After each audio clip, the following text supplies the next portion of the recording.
Parlour में जाइले beauty बढ़ाइले लइकन से खर्चा हम करवाइले। कैसे चले की कार फुल व्यवस्था बा हो। पार्लर में जाइले ब्यूटी बढ़ाइले लइकन से खर्चा हम करवाइले। बॉबी बनारस के पान भइलू, बॉबी बनारस के पान भइलू, कातना लइकन के जान भइलू, गोरी लागत कि अब के सियान भइलू।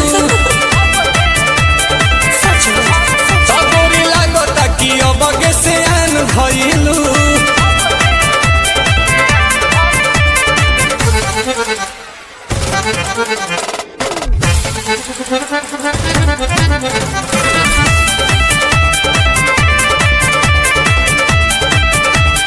कुछ भी बोलते हैं। दिलवा के कहले बारू चोरी हमार तू तो गोरी, टुकुर टुकुर ताकि तोहार ओरी बुझाई।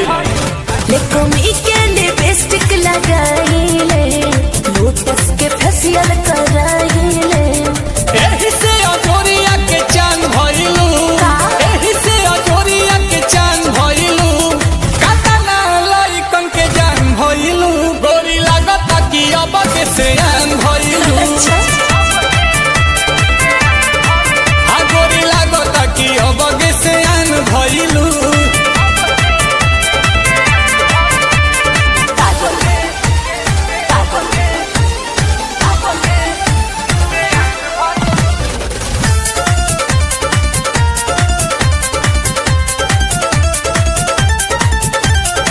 पहले बारांड बाड़ू गुची करेलू बात ऊंची, बवाल बाटी मांड तहार बूची।